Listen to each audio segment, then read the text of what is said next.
Cuerpo Médico empezamos hoy lunes la semana con mucha energía, son 3 en punto de la tarde y por supuesto agradeciéndoles por ser parte del programa. Ustedes son así el corazón de Cuerpo Médico y gracias por acompañarnos y sobre todo participar de este programa que lo hacemos para aprender todos, para hacer un acompañamiento para aquellos que tienen un diagnóstico y sobre todo para entender que no debemos de automedicarnos, que debemos de hacerle caso a nuestros doctores, que lo que funciona con un familiar no necesariamente va a funcionar con uno. Así que estamos aquí listos para resolver juntos esas inquietudes que tenemos con los temas de salud. Hoy se está conmemorando el Día Mundial de la Diabetes, una enfermedad terrible, una enfermedad que se puede prevenir, una enfermedad que si ya tenemos el diagnóstico médico podemos mantenerla bien, sin perjudicar nuestra salud. ¿Y qué pasa con la alimentación, con esta vida tan agitada?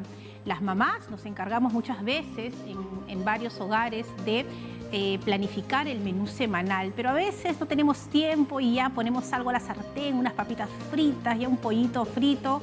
¿Y estamos haciendo lo correcto con nuestros niños? ¿Cómo alimentarnos bien en este mundo agitado donde no tenemos tiempo para nada? Por un lado, hoy vamos a hablar sobre nutrición y les vamos a proponer algunas ideas para tener un menú balanceado en casa y evitar esta terrible enfermedad. Y por otro, viene un importante especialista, una doctora que nos va a contar qué es la diabetes, qué está pasando y cómo podemos vivir con un diagnóstico así. Pero también nuestra querida Aura se ha trasladado a uno de los lugares que acá queremos muchísimo en Cuerpo Médico y nos va a traer información fundamental. Aura. Fátima, te escuchaba con mucha atención definitivamente y tú hablabas de la rapidez con la que transcurre la vida. Sin embargo, hay un periodo de la vida, especialmente en las mujeres, donde tienen que esperar 9 meses con mucha paciencia. Como tú mencionabas, estamos en el Instituto Nacional Materno Perinatal. Detrás de mí está un gran equipo que está constituido por las técnicas del Servicio de Obstetricia C, que día a día, junto con todos los especialistas, pues velan por la salud de las futuras madres. Vamos a abordar, en todo caso, como tú mencionabas, la diabetes, porque es bastante importante mantenerla a raya, para denominarlo así, pero también cuidar y llamar a la prevención cuando se habla de las mujeres embarazadas. En esta oportunidad, dentro del Instituto Nacional Materno Perinatal, vamos a abordar el tema de diabetes gestacional. Vamos a conocer un poco cómo es que se pronostica. Existe aproximadamente, según los estudios que se han realizado aquí en el instituto, un 15.8% de mujeres embarazadas con este diagnóstico. Sin embargo, para hablar de prevención, para conocer un poquito más, para evitar justamente las complicaciones que se puedan dar, nos acompaña en esta oportunidad la doctora Gloria Larraviur Torrealba, que es médico endocrinóloga de aquí de la institución, justamente para poder conocer un poquito más. Doctora, muchísimas gracias por acompañarnos esta tarde. Escuchamos los llantos de los bebés, los latidos de la ecografía que se está realizando. Es bastante alentador. Sin embargo, también es importante conocer por qué debemos llamar e invitar a la prevención en un caso de diabetes gestacional y también, si es que no se aborda a tiempo, qué complicaciones podría traer. Doctora. Buenas tardes, gracias primero, ante todo, por la oportunidad de poder conversar con ustedes y de esta manera educar al país. La diabetes gestacional es una diabetes que aparece con el embarazo y desaparece generalmente al dar a luz. ¿Y esto a qué se debe? Se debe a que el 100% de embarazos son potencialmente diabetogénicos, es decir, se pueden complicar con diabetes. Por eso tenemos la obligación de tratar de evitar esta enfermedad en el embarazo y debemos de sospechar su presencia siempre. ¿Cómo hacer? Desde el primer control perinatal se debe hacer un control de glucosa. Ahora, justamente hablando de los controles que se deben realizar, vamos a abordarlo un poquito más adelante también, algunas pruebas que se realizan justamente para prevenir, para conocer la condición del bebé cuando ya se tiene el diagnóstico. Pero ¿qué tan recurrente es esta patología y por qué? ¿Qué es lo que ustedes han observado en al menos la gran cantidad de madres que vienen a este instituto? Bueno, usted ya lo ha mencionado, que hemos hecho un estudio de prevalencia y hemos encontrado aproximadamente un 15.8%, cerca de 16% de nuestras gestantes que tienen la posibilidad de ser diabéticas. ¿Por qué es importante? Porque la mujer o la gestante que tiene diabetes gestacional tiene el riesgo en el futuro de ser diabética. o sea, de tener diabetes mellitus tipo 2. Por eso a toda gestante que tiene diabetes gestacional, después de los 40 días postpartum, hay que reclasificarla y hacerle una tolerancia oral a la glucosa. Y no solo eso, sino que debe de entrar en un programa de control de peso, control de su salud, de su glicemia, para evitar justamente que se vuelva diabética. Pero no solo ella, sino el hijo de la madre diabética tiene graves riesgos en el futuro, también se puede volver diabético. Entonces, este momento del embarazo nos da la oportunidad de hacer prevención en salud pública para tratar de alguna manera de frenar la epidemia de diabetes que hay en nuestro país y en el mundo.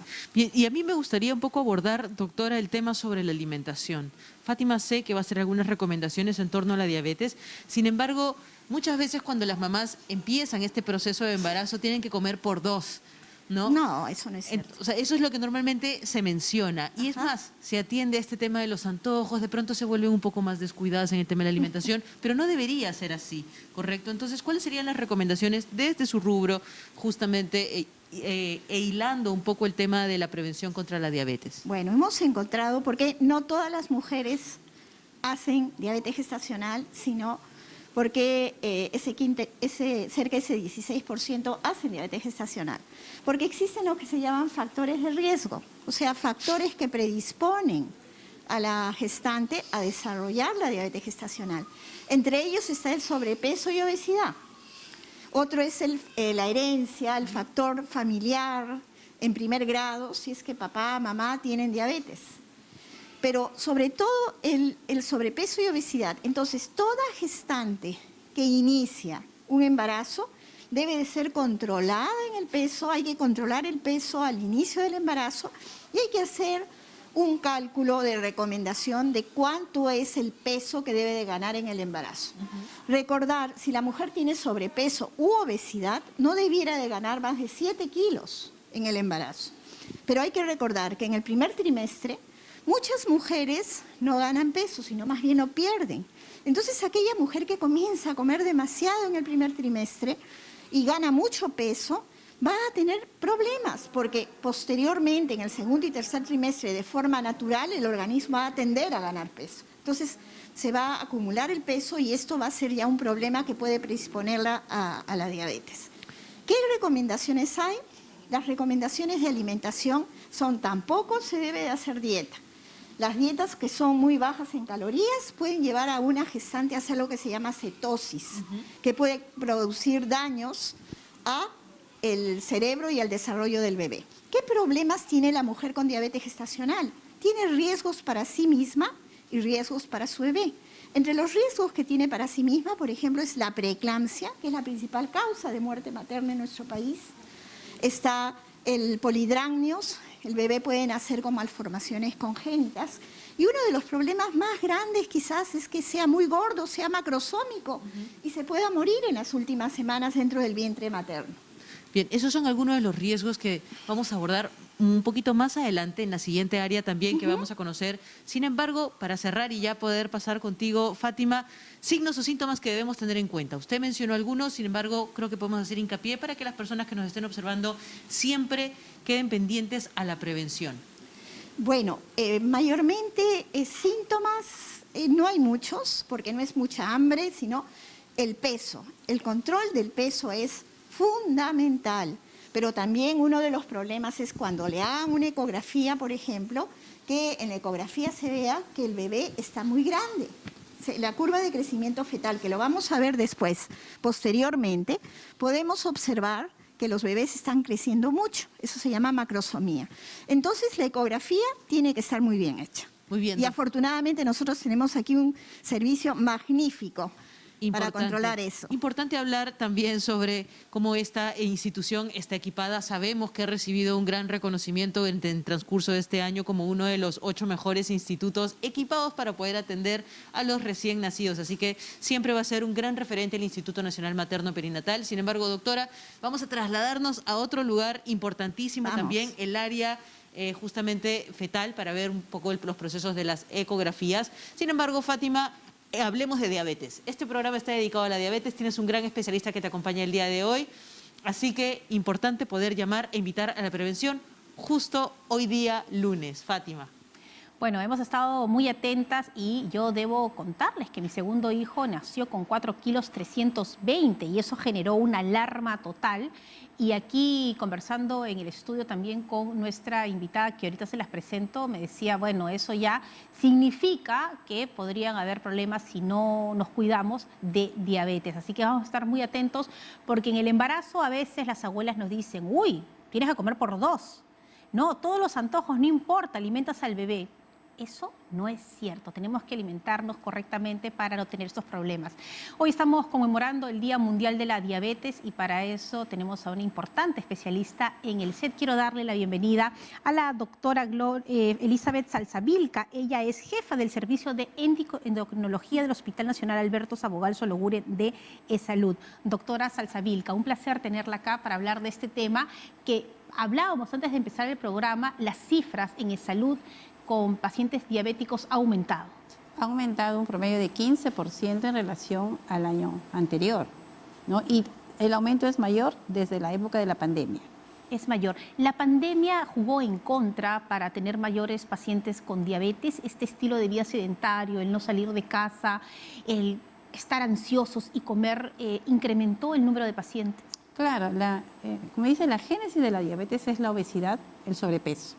Y durante la pandemia ha habido un incremento de un 25%, tanto de sobrepeso como de obesidad. Entonces, generalmente nuestra genética, la genética peruana, tiene las herencias. O sea, nuestro perfil es de tendencia a ser obesogénico y también diabético. Pero eso uno lo contrapesaba anteriormente, no porque comíamos menos, sino que nos movíamos más. O sea, en la generación de 50, 60, comía harto, desayuno, almuerzo, lonche, cena, sí, pero jugaba. En cambio, ahora los chicos comen generalmente las porciones muy similares, pero están todo el día sentados. Claro, qué importante, porque es parte de la cultura, la manera en que comemos y lo que comemos, pero nos ejercitamos más. Exacto. Haciendo una clase, doctora, ¿qué cosa es la diabetes? ¿Qué pasa en el organismo y por qué se dice que una persona tiene este diagnóstico? Bueno, la diabetes es un estado constante de hiperglicemia. La glucosa es nuestro, como dice, el nutriente principal, nuestra fuente de calor, que proviene de la degradación a nivel intestinal de todos los alimentos. O sea, todos estamos hablando de que carbohidratos, a veces la gente se confunde, ¿no? No comas harina con harina, le decimos. Y me dice, pero yo como mi ensalada rusa con mi arroz. Y eso es harina con harina, y abren sus ojazos, ¿no? Pero si estoy comiendo mi ensalada de verduras cocidas, pero lamentablemente son carbohidratos, porque tienen almidón, por algo lo tienes que cocinar. Ajá, buen dato, ¿eh? Buen dato para todos los que cocinamos. Entonces, lo que se tiene que hacer es tratar de evitar la combinación de harina con harina. Claro, entonces en un estofado tenemos la zanahoria, la arvejita, que es almidón, con la papa y el arroz, y esa combinación es ya fatal. Tenemos 4 carbohidratos. Claro. En cambio, si comes tu guiso, lo que sí siempre le digo es la simplicidad. No se hagan problemas, nada de que mi papá es diabético, dice una señora, ¿no? Entonces, ya le estoy haciendo a él su pollito sancochado, su brócoli, ya. ¿Y tú qué comes? Le digo. Yo como normal, mi estofado, por ejemplo. Sí, mi estofado. Entonces, el pobre papá se siente, como se dice, segregado. Claro. ¿No? Discriminado. No. La idea es comer normal todos. Guiso de la casa para todos, pero al paciente que tiene diabetes no se le sirve el arroz. Claro. Y suficiente con eso para que sea dieta. Acompañado de una buena ensalada, ya saben que no va a ser cocida, sino cruda. Cruda. Ahora, doctora, un paciente que ya tiene el diagnóstico de diabetes, ¿hay tipos, hay estados, hay grados? ¿Cómo se le determina? Sí, tenemos en primer lugar 4 tipos de diabetes, ¿no? Lo primero es la diabetes tipo 1, donde es un problema de cromosomas, de alteraciones de la autoinmunidad. Hay una destrucción total del páncreas y el paciente vive dependiente de la insulina, generalmente asociado en niños pequeños o adolescentes. Luego viene la diabetes tipo 2, donde, como decíamos, la génesis es el sobrepeso y la obesidad, y después se desarrolla una resistencia a la insulina, luego un agotamiento del páncreas y hay una disminución de insulina. Eso está asociado a la herencia. A la herencia. Y se ha visto también, como hemos dicho, al peso, porque antes era típico que la diabetes tipo 2 era del adulto. 40 años a más. Ahora no, tenemos gente más joven e incluso niños de 6 años, 8 años con diabetes tipo 2 por esa obesidad. Luego viene la diabetes gestacional, como vimos en la nota, ¿no? Donde son mujeres que ingresan a tener su gestación sin tener problemas de glucosa. Pero durante el desarrollo de la misma, o sea, en el segundo trimestre, comienza a haber una lucha entre la insulina que genera el páncreas y un lactógeno placentario, que es una hormona que genera la placenta. Y esa se opone a la acción de la insulina. Si la paciente comienza a ganar peso, entonces desarrolla una hiperglicemia, que decimos la diabetes gestacional. Y hay un cuarto grupo, que es el grupo de las cositas más extrañas, más raras, de diabetes asociadas a cromosomas, asociadas a fármacos, o sea, que son, como dicen, misceláneas. Claro.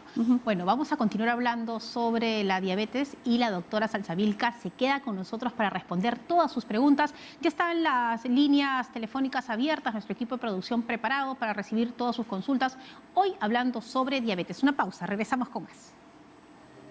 A lo máximo, doctora.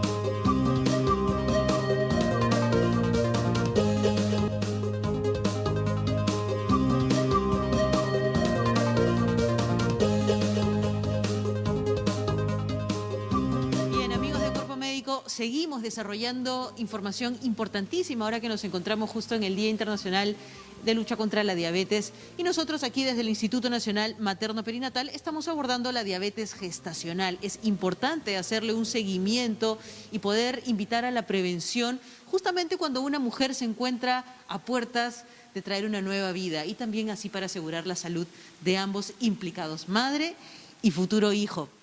Sin embargo, seguimos con la doctora Gloria Larrabiur Torrealba, que es médico endocrinólogo de aquí del instituto, y es importante mencionar, doctora, lo hablábamos hace un ratito, los estudios que se pueden realizar en colaboración con otras instituciones a nivel internacional para poder hablar de data certera, para poder tener mucho más información sobre este diagnóstico y manejar un programa completo, integral de prevención. Nos comentaba. Bueno, yo podría comentar que hay dos movimientos o dos estudios grandes que se han hecho aquí en esta institución. Bueno, uno es el que tuve la suerte de realizar con la Universidad de Harvard, con un equipo interdisciplinario de toda la institución, donde han habido ecografistas, donde han habido obstetrices, enfermeras, técnicas, que hemos trabajado todos juntos para hacer el despistaje de diabetes gestacional junto con la Universidad de Harvard. Entonces, este trabajo tiene la acreditación de haber sido hecho con la mayor limpieza posible, y los datos que hemos obtenido son datos muy importantes, como ya se había mencionado, cerca de un 16% de prevalencia de diabetes gestacional. Otro estudio importantísimo que también se ha desarrollado en esta institución ha sido la formación de esta unidad, de este servicio de medicina fetal. La formación de este servicio no ha sido espontánea, sino se ha generado a través de muchos años de trabajo que datan aproximadamente desde el año 2000, en donde tuvimos la visita de un equipo de especialistas que vinieron a investigar en nuestro país. Y vinieron a investigar en nuestro país y nos ayudaron a crear el servicio de medicina fetal. Entonces, ya desde entonces se han formado médicos especialistas en el manejo de la medicina fetal, y en donde está implicada la ecografía y muchos otros procedimientos. Justamente Entonces, nosotros para poder controlar un embarazo y controlar la diabetes gestacional, no solamente somos los endocrinólogos, son los ginecobstetras, son los responsables de medicina fetal, porque a través de las ecografías nos apoyamos en ellos, y ellos se apoyan en nosotros para hacer el control metabólico de la paciente. Por supuesto, y justamente lo que usted menciona es importantísimo. Estamos probablemente en pantalla cómo se realiza esta ecografía, la importancia de poder tener esta cercanía visual con la formación del bebé, en este caso, y asegurar su salud a lo largo de todo este proceso. Usted hablaba de la importancia del seguimiento. ¿Qué otros chequeos? Siempre es importante invitar a las futuras madres a que se realicen periódicamente estos chequeos y que no falten. ¿Qué otras pruebas son complementarias precisamente a la ecografía aquí en medicina fetal? Bueno, una cosa es el control del embarazo, en donde es un equipo interdisciplinario, en donde está el endocrinólogo, el ginecostetra, la nutricionista, que tienen que educar a la gestante justamente para que no se produzca un incremento de peso no deseado en el embarazo, más de lo que debe ganar de peso la gestante. Vuelvo a repetir, al inicio del embarazo, cuando va la gestante por primera vez a su control prenatal, debe hacerse una lista de chequeo para saber, sobre todo, cuál es el peso, cuál es el índice de masa corporal al inicio del embarazo, para de esa manera proyectar la ganancia de peso que debe tener en el embarazo. Si tiene sobrepeso y obesidad, no debiera ganar más de 7 kilos en el transcurso del embarazo. Entonces hay que seguir controlándola a través de los 9 meses para que haya una ganancia adecuada. Otra cosa importante es la nutrición. La nutrición no tiene que ser nada extraordinaria, sino tiene que ser la nutrición que recibe toda mujer, toda persona que está controlando su salud. Y lo que sí no debe haber restricción calórica demasiada que la haga más bien perder peso, sino debe ganar el peso que tiene que ganar en el embarazo. Y nosotros tenemos muy en cuenta el plato de Harvard. El plato de Harvard es como una carita feliz, en donde uno de los ojitos es los carbohidratos, el otro ojito son las proteínas, y la sonrisa, la gran sonrisa, son las verduras, las frutas. Entonces, diciéndoles, come según esa carita feliz, muchas de ellas les va muy bien. Lo que nosotros hemos hecho para controlar, y esto se los voy a dar a ustedes como una primicia, nosotros hemos encontrado la prevalencia, que es 15.8%, pero últimamente hemos estado evaluando el peso al nacer de los hijos, de las madres que tuvieron diabetes gestacional.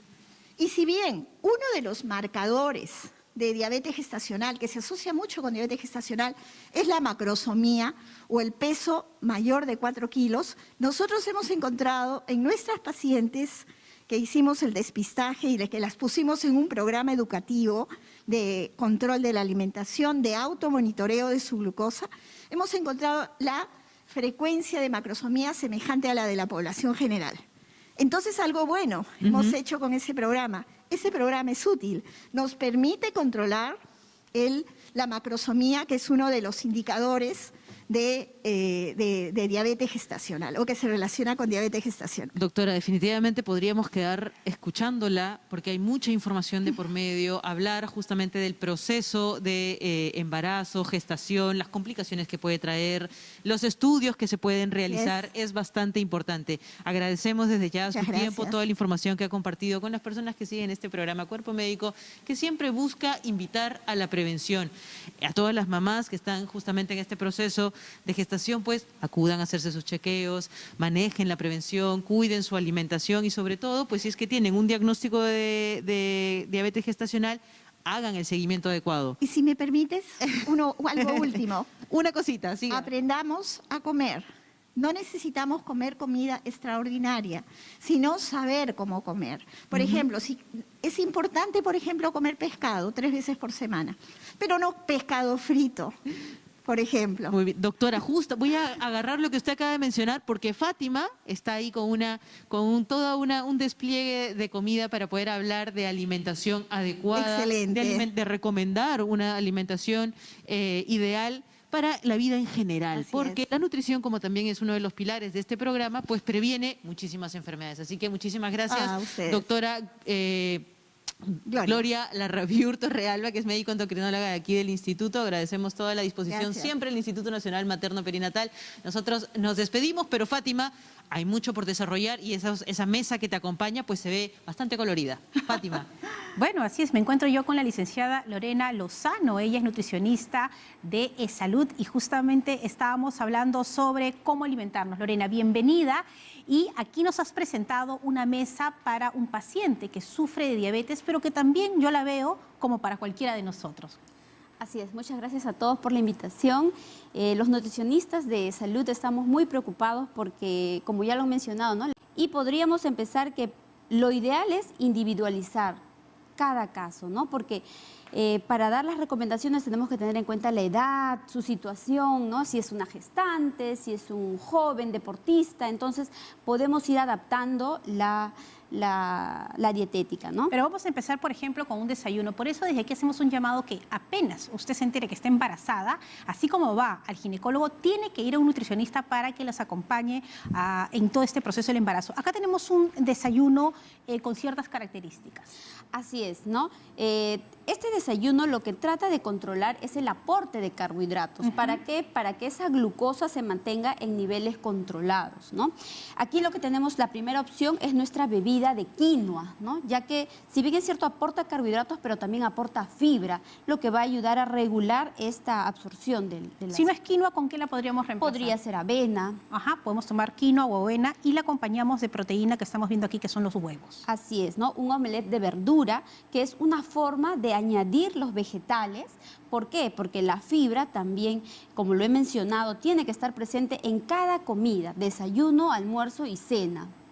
Los colores variados de las verduras también nos aportan distintos antioxidantes, ¿no? Estos pigmentos van a mejorar las defensas de la persona.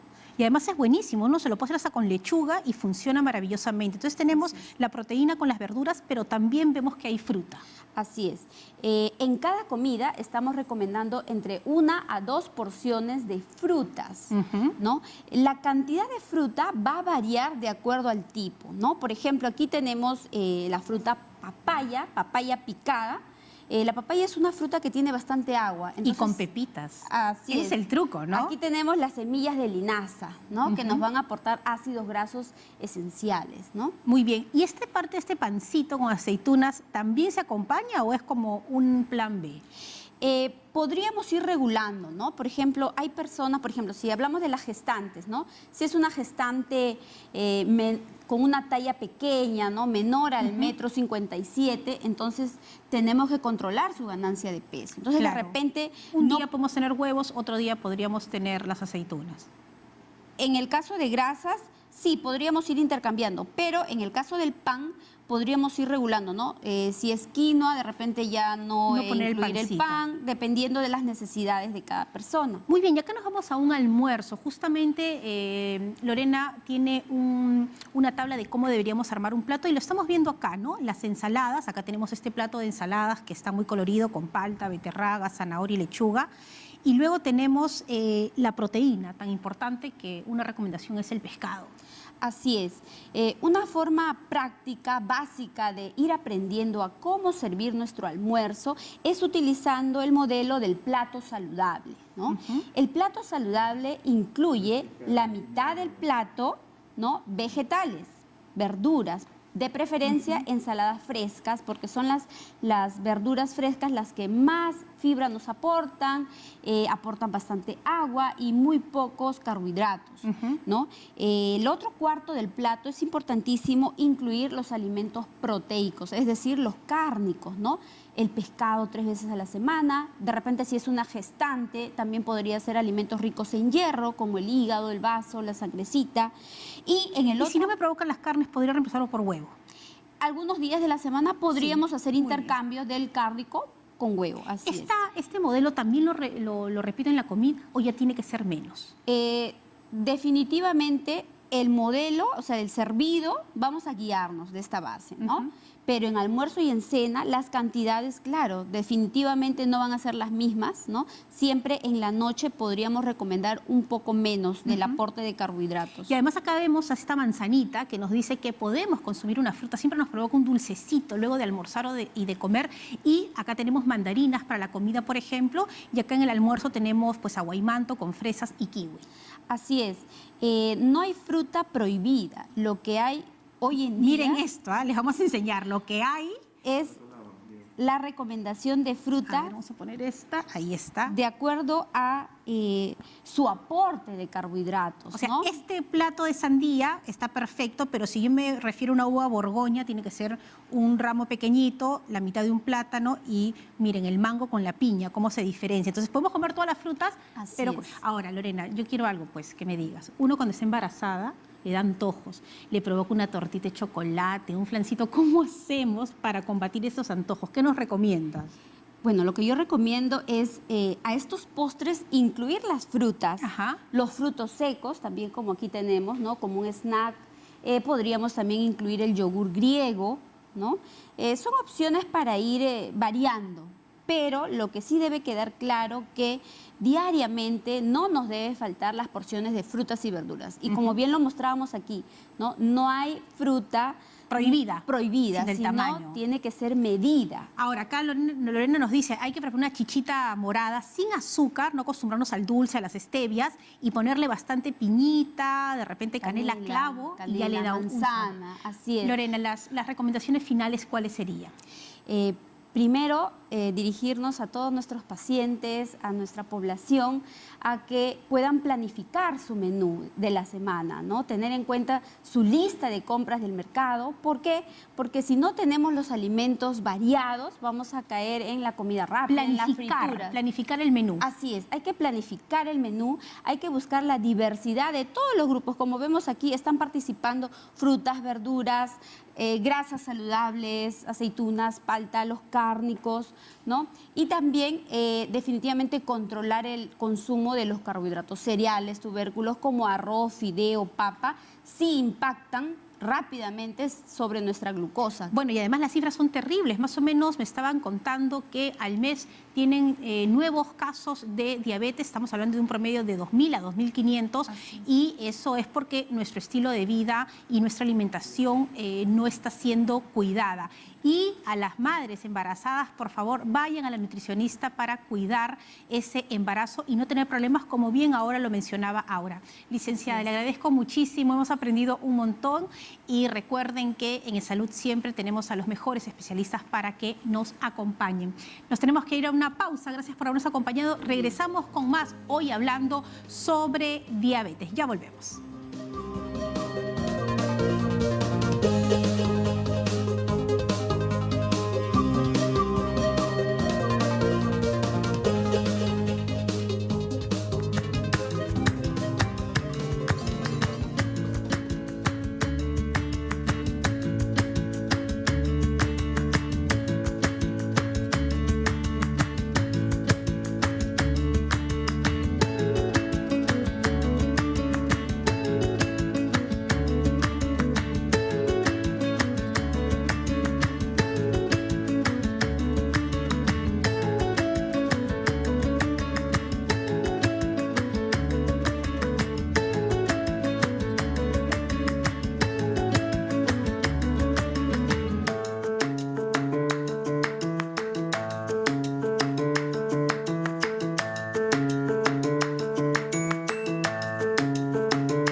Estamos de regreso aquí en Cuerpo Médico, la doctora Salsabil, que está lista para recibir todas sus preguntas. Y ya tenemos a Giovanna desde Independencia. Giovanna, bienvenida. La doctora está escuchando su consulta.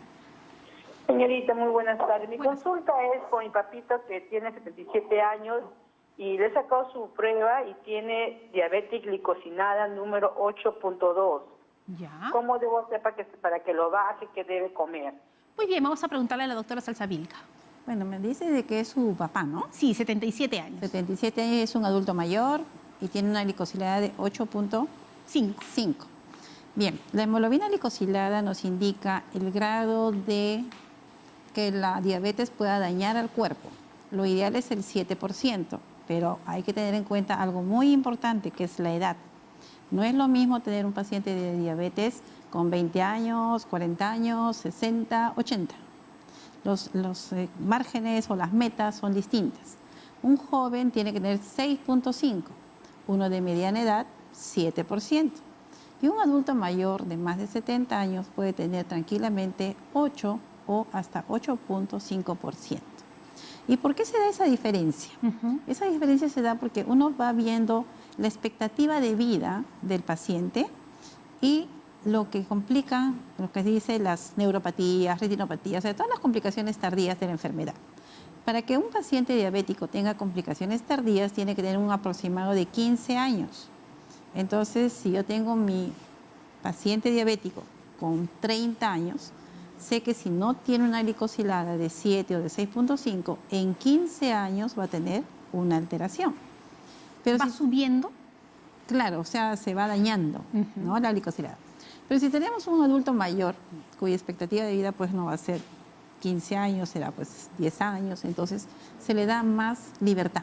Más libertad. Pero tendría que hacer algo para bajar ese número en la alimentación, tomar algún medicamento o no, simplemente Sí, cuidar. la alimentación es importante, la actividad física es importante, ¿no? Y la medicación de acuerdo a su edad.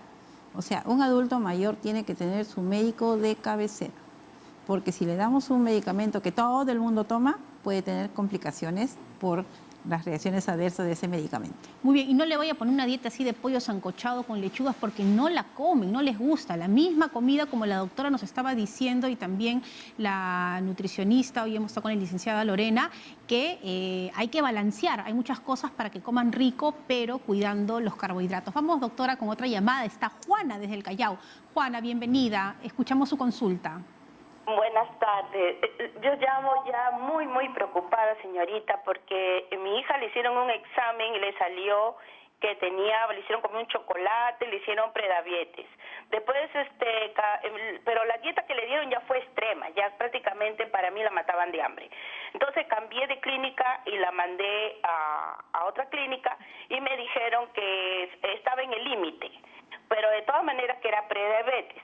Lo único que yo estoy muy preocupada es porque siempre le mandan la morfina y anticonceptivo Selena por la hormona femenina, pero ya tengo bastante tiempo, bastantes años, no le viene la regla y eso a mí me tiene como loca. Juana, realmente, Juana, cálmese, yo no sé- Juanita querida, espérese, pues, Juanita, escúcheme, Juanita, espérese, cálmese, vamos a ayudarla, pero a ver, mire, escúcheme, a ver, ¿qué edad tiene su hija primero y cuál es el diagnóstico exacto para que la doctora nos pueda ayudar?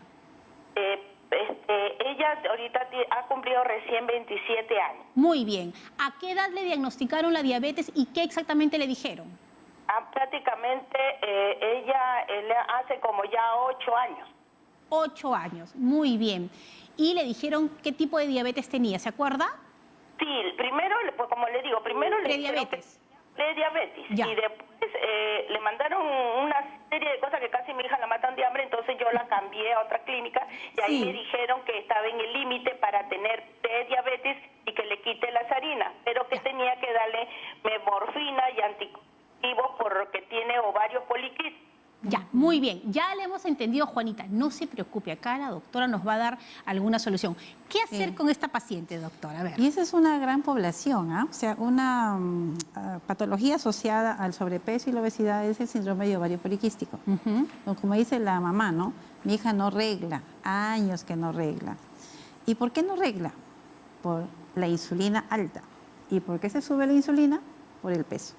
Entonces, lo primero que tendría que hacer es bajar de peso y para eso acompañarlos de un nutricionista y continuar con el tratamiento que su doctor le ha recomendado. Sí, le ha dado metformina. Entonces la metformina, como dice, años.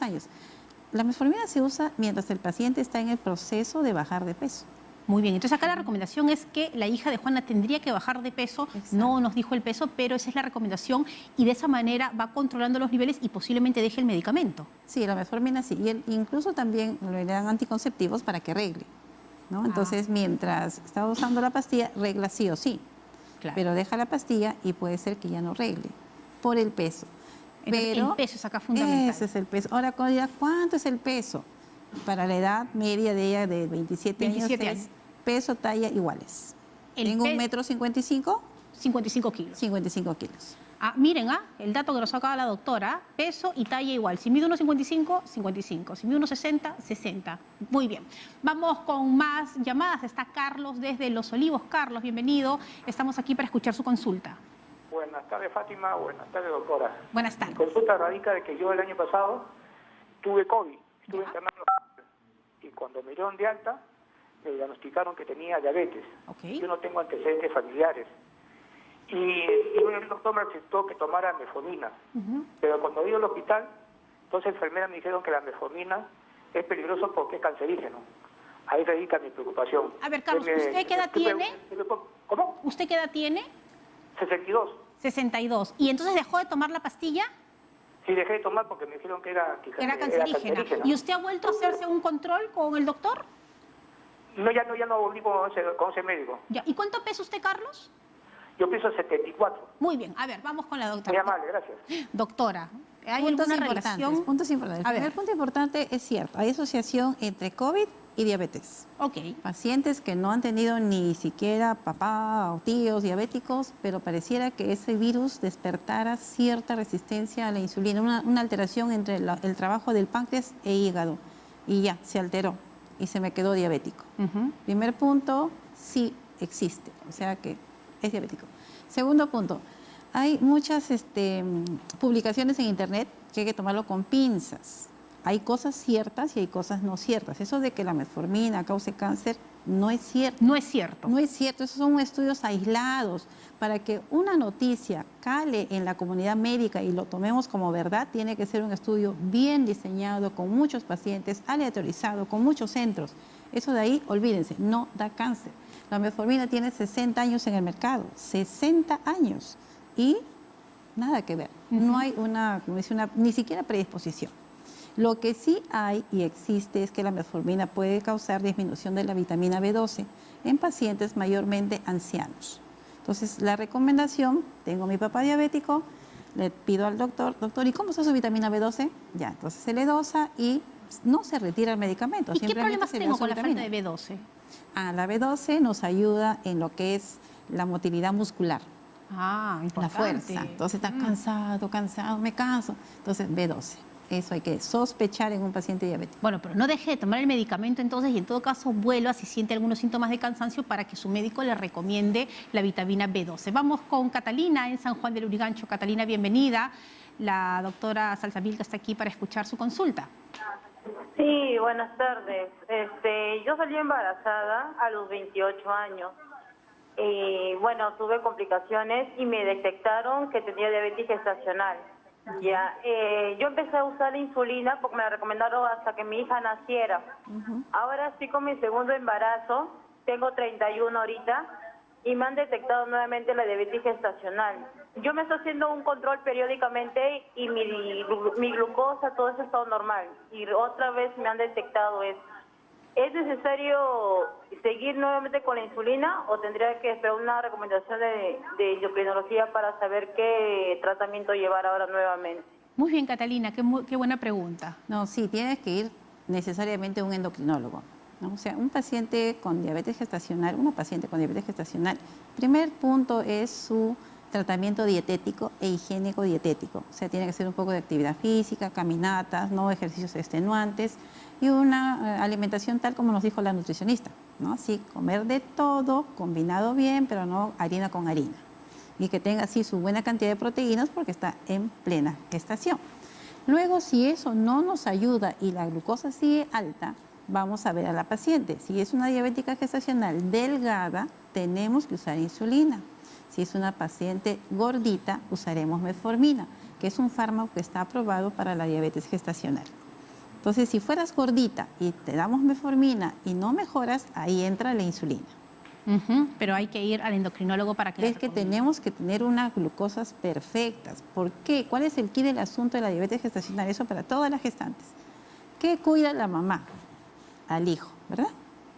Entonces, si yo tengo diabetes gestacional, tengo que saber que si mi hijo nace macrosómico, porque por culpa de mi glucosa el páncreas del bebé va a formar más insulina y lo va a hacer engordar, Entonces, ese bebé macrosómico va a estar destinado a tener diabetes cuando sea adulto. Entonces, cuiden a sus hijitos. Vamos con otra llamada. Está Juan Carlos desde Chepén. Juan Carlos, bienvenido. Aquí la doctora escucha su consulta. Sí, muy buenas tardes. Buenas tardes. La pregunta, doctora, es que a mi familiar hace 3 meses le detectaron diabetes, que tenía la... ¿Le detectaron qué, perdón, Juan Carlos? Diabetes. ¿Ya?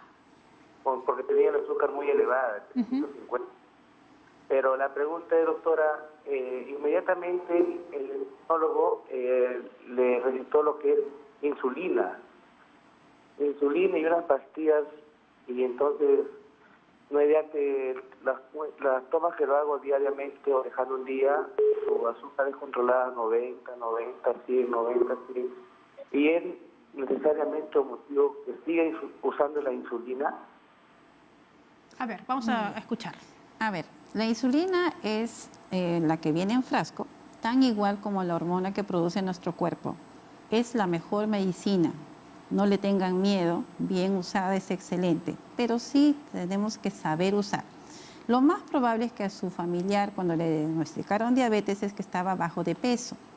Entonces, así sea debutante, así sea un diabético nuevo, se le da insulina para que recupere peso, para que se hidrate y para que la glucosa baje. Una vez que pasó esa crisis, tranquilamente se retira la insulina y se puede utilizar medicamentos vía oral. Así que lo más probable es que su médico le cambie. Acuda a la consulta para que le haga el cambio. Muy bien, doctora. Vamos con otra llamada. Ya está Mari desde Surco. Mario, escuchamos su comunicación, Mario. Soy Mari. Mari. Muy bien, Mari. Una consulta, miren, yo me diagnosticaron COVID después de sufrir COVID.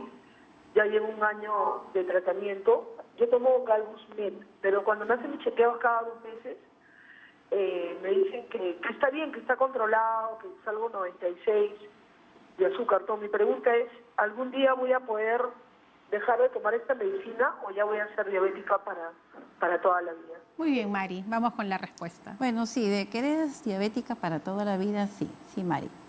Y ese es un diagnóstico que no hay retroceso. Y eso tienen que tener también en cuenta. A veces van a un médico, le dice, usted es diabético, después se van a otro médico haciendo dieta y le sale menos y el doctor, pues que inocente, que no sabe que usted ha hecho dieta, le dice, no, si estás normal, no eres diabético. No se confundan. El diagnóstico de diabetes se da una sola vez y no se tiene que estar haciendo pruebas para diagnóstico cada Claro, rato. una vez que me digo soy diabético, voy a ser diabético toda mi vida y me tengo que cuidar. Ya, es tu título. Ok. Diabético de la vida. Ahora, en cuanto al medicamento, ¿se puede dejar de usar? Sí, siempre y cuando tengas una dieta perfecta y una actividad física perfecta. Eso requiere mucho sacrificio, mucha constancia, pero yo sí tengo pacientes que tranquilamente sus glucosas lo llevan muy bien solo con dieta y ejercicio. O sea, entonces depende de uno, ¿no? Y ahí no tiene que ver la fuerza de voluntad, sino la motivación, ¿ah? Porque a veces nos dicen, tienes que tener fuerza de voluntad. El truco es la motivación. ¿Qué nos motiva para hacer ese cambio? Vámonos ahora con José, que está en Surco. José, bienvenido, la doctora lo escucha. Sí, doctora, muy buenas tardes. Muy agradecido por anticipado por su respuesta. Doctora, a mí me diagnosticaron prediabetes. La glucosa llegó a 121, es lo máximo que he llegado en glucosa. Entonces estoy tomando metformina, pero quisiera saber cuál es la mejor hora para poder, uno me dicen antes, otro después del almuerzo. Entonces quisiera... ¿Cuál es la mejor hora, José? Por favor. Vamos a preguntarle aquí a la doctora. Sí, la mejor hora de la metformina es terminando un alimento, para evitar los efectos que a veces puede dar la metformina, como es un poco de gases, ¿no? Pero en el caso, por ejemplo, de José, ahí sí hay retroceso. El prediabético baja de peso, se pone, como dicen, dieta y ejercicio, y de prediabético regresa a la normalidad. Ahí sí. Ahí sí. Y ahí deja de usar medicamento, todo, pero tiene que estar siempre en balance, ¿no? Otra vez engorda, otra vez aparece la prediabetes. Claro, hay que estar muy controlado. Muy controlado. Doctora, vamos con una comunicación que nos llega a través de las redes sociales y nos dice Carla Sánchez, tengo hipotiroidismo por tirectomía. Me aconsejaron medirme la glucosa a pesar que tengo una alimentación equilibrada. Mi glucosa está en 117, 121. ¿Tengo diabetes? No, tiene prediabetes. Prediabetes. ¿Hasta cuánto es Lo normal es 100. 101 es uno nomás, ¿ah? 101 es diabetes. Prediabetes, perdón. Prediabetes. 101, prediabetes, hasta 125. Y a partir de 126... Que es 1 también, ya es diabetes. 10 diabetes. Muy bien. Bueno, hoy estamos aprendiendo como siempre. ¿Y cuáles serían, doctora, finalmente las recomendaciones? Las recomendaciones, primero, si te dicen que tienes diabetes, por favor, no te asustes, no mires al vecino, que al tío, que le cortaron la pierna, que se quedó ciego, que está en diálisis, no. Simplemente asume que esta enfermedad es dependiente de ti. Tu disciplina te ayuda a combatirla y todos esos problemas que te cuentan la gente solo aparece si eres desordenado por 15 años. ¿Te das cuenta? Pero si tú eres ordenadito, comes como te han dicho, tu ejercicio, vida tranquila, te vas a tus chequeos, puede pasar 50 años de diabetes y tu cuerpo se mantiene entero. Eso es lo que quisiera que tengan. No le tengan miedo a la enfermedad. Doctor, y también para los niños diabéticos, ¿no? ¿Qué hacer las familias? Bueno, en los niños cuando van con sus padres, yo no les miro a ellos, les miro a los padres. Claro. Porque los hijos comen lo que los padres le ofrecen, lo que le inculcan desde pequeñitos. O sea, si yo soy diabético, tengo mis 40 años, mi bebé, no hay azúcar en esa casa, para que el paladar de ese pequeño no se adapte, porque el azúcar es adictiva. Claro. ¿No? Entonces ahí con eso ya lo crío bonito, como se dice. Sí, pues eso depende. Los papás somos los responsables. Los niños no deciden qué comer. Nosotros les damos el alimento. Bueno, doctora, le agradezco mucho hoy su presencia. Han quedado todavía pendientes muchas llamadas, pero ya hablaremos nuevamente de este tema que creo que es importante. Y los medios de comunicación tenemos que comprometernos a bajar estos índices a través de la información. Y aquí en Cuerpo Médico y en TV Perú estamos comprometidos con ustedes en este trabajo. Gracias a la doctora Elizabeth Salzavilca, jefa del Servicio de Endocrinología del Hospital Nacional Alberto Sabogal Sologuren de Salud. Muchas gracias por haber estado con nosotros. Hacemos una pequeña pausa. Regresamos con la parte final de Cuerpo Médico.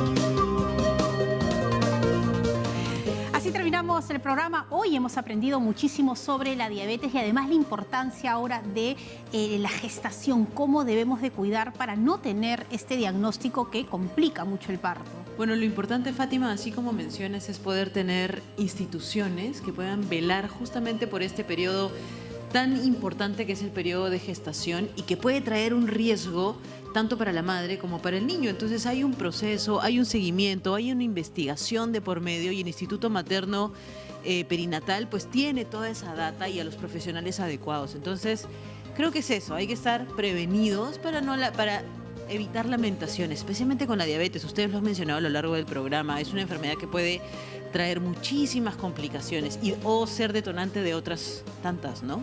Bueno, y además algo que hemos aprendido hoy es que si yo soy una madre gestante diabética, nuestro hijo lamentablemente va a ser un paciente con diabetes. Lo que más queremos es cuidar a nuestros niños, así que evitemos esto a través de una alimentación correcta. Apenas me entero que estoy embarazada, también debo de ir a una nutricionista y romper estos mitos de que debo comer doble, que mi hijo me pide antojos a la medianoche y de verdad así evitar tantas enfermedades. Mañana ahora tenemos un tema importante. Así es, Fátima, por supuesto. Mañana tenemos cáncer de próstata y eso también. El cáncer es otra enfermedad que puede prevenirse siempre y cuando se pueda mantener también un orden dentro de los procesos de evaluación de manera oportuna. Muy bien, mañana estaremos hablando de ello. Ya pueden empezar haciendo sus consultas a través de las redes sociales. Esto ha sido Cuerpo Médico. Mañana, 3 en punto, como siempre. Hasta mañana. Chao.